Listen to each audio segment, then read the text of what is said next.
जीवन हमें एक मौका देता है, इसलिए जब भी सही कॉलेज चुनने का समय आए तो सिर्फ मंगलायतन यूनिवर्सिटी आपके बेहतरीन भविष्य और सर्वांगीण विकास के लिए। इस वक्त मेरे साथ फोन लाइन पे जम्मू कश्मीर के पूर्व डिप्टी सीएम हैं। सर, बहुत बहुत स्वागत है दैनिक जागरण पर आपका। धन्यवाद जी। सर, मैं आपसे जानना चाहूंगा, जैसे मतलब प्रतिक्रम आ रहे हैं जम्मू कश्मीर में, उमर अब्दुल्ला साहब भी कह रहे हैं कि ये जो बिल है जो संसद में पेश किए जाने की तैयारी है तो ये अधिकारों के खिलाफ है मुसलमानों के। तो आप क्या कहेंगे, क्योंकि आप तो लोगों के बीच रहे हैं और सबसे ज्यादा मुस्लिम भाईचारे के लोग आपके ही क्षेत्र राज्य में हैं। देखिए, भारतीय जनता पार्टी का है एक है कि जस्टिस फॉर ऑल और अपीजमेंट ऑफ नन, तो उसी आधार पर हम काम करना चाहते हैं। पिछली जो सरकारें हैं उन्होंने अनहेल्दी जो सिस्टम है उसको चुन करके किसी पर्टिकुलर समुदाय को खुश करने का प्रयास किया। अभी हाल ही में मनमोहन सिंह जब प्राइम मिनिस्टर थे, वो जाने वाले थे 2014 में, तो उन्होंने बहुत सी ऐसी प्रॉपर्टीज जो उनके नाम करने का जो प्रयास किया, तो इससे साफ जाहिर होता है सिर्फ वोट बैंक की राजनीति है, इसके अलावा कुछ नहीं है। ये कौन सा कानून है कि जहां पर भी ये वक्फ बोर्ड या अकाफ अपना नाम लिख देगा वो उसकी प्रॉपर्टी हो जाएगी? ऐसा कानून तो किसी देश में नहीं है। इसको अंधा कानून कहा जा सकता है।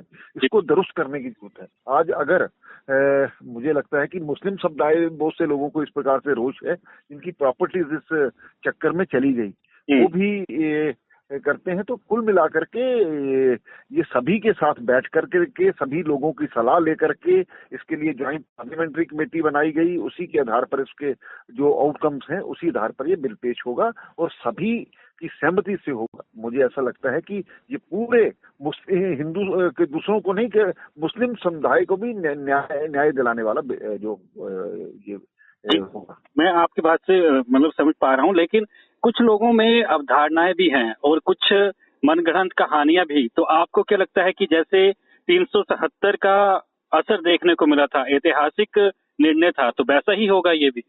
बिल्कुल। आज तक प्रधानमंत्री मोदी जी की भारतीय जनता पार्टी की सरकार ने जो भी एनडीए की सरकार ने निर्णय लिए हैं, वो उसमें इस प्रकार का जो कहते थे खून की नदियां बह जाएंगी, पाकिस्तान का ये हो जाएगा, वो हो जाएगा, भारत का झंडा उठाने वाला नहीं होगा, और इससे आज सभी समुदाय को फायदा हुआ है। जम्मू कश्मीर की जहाँ 370 की बात करें, वाल्मीकि समुदाय हो, हमारे वेस्ट पाकिस्तान रिफ्यूजीज हो जिनको अधिकार नहीं मिले थे, गोरखा समाज हो, तो आज वो सभी इसके लिए खुश हैं। कश्मीर में भी, चाहे जम्मू में भी पहाड़ी लोगों को एसटी का जो स्टेटस दिया गया, उसके कारण से सभी समाज खुश है। अगर भारतीय जनता पार्टी ने कोई मुस्लिम विरोधी काम किया होता, कश्मीर के राज्य में 70% मुस्लिम है और उन्हीं को न्याय दिलाने के लिए भारतीय जनता पार्टी ने 370 के बाद ये सभी फैसले हुए हैं। तो मुझे लगता है कि ये वक्फ बोर्ड का अकाफ का बिल आएगा, जिससे सभी को बेहतरी होगी और न्याय कानून सभी के लिए एक जैसा है, ये समझ के हिंदुस्तान में हमें चलना होगा। तभी मैंने पहले ही कहा, appeasement of none, justice for all. जी, अगर इस पर आधार पर चलेंगे तो सब ठीक होगा। जी। अच्छा गुप्ता साहब, आपसे इसलिए भी बात करना जरूरी था क्योंकि जैसे आप इस राज्य के पूर्व डिप्टी सीएम भी रहे हैं, आप यहाँ की चुनौतियों से, यहाँ पे लोगों की जो अवधारणाएं, जो सोच है बिल को लेकर, तो उसके लिए भाजपा और आप क्या रूपरेखा बना रहे हैं वर्तमान में, और कैसे भविष्य में अगर कोई विरोध करता है तो कैसे उन चुनौतियों से नजिठेंगे? देखिए, भारतीय जनता पार्टी सभी समाज को साथ में लेकर के चलना चाहती है। हम अगर असेंबली के इलेक्शन में अगर हम देखें, हम सभी सबसे बड़ी पार्टी उभर करके जम्मू कश्मीर में आए हैं। हालांकि केवल 19 सीटों पर हमने अपना कश्मीर में कैंडिडेट खड़ा किया था। अगर हमने और भी होते तो हमारा वोट प्रतिशत ज्यादा होता। तो हमें उम्मीद है कि जैसे 1984 में हम पूरे देश में 2 हमारे सांसद थे, हम 307 तक पहुंचे। इसी प्रकार से लगातार कश्मीर में लोगों की बेहतरी के लिए हम काम करते रहेंगे। तो उसी आधार पर आने वाली जो सरकार है भारतीय जनता पार्टी की, कभी ना कभी जम्मू कश्मीर में बनेगी और जम्मू कश्मीर के लोगों को लगता है कि भारतीय जनता पार्टी ने ही एक ऐसी पार्टी है जो हमें न्याय दे सकती है।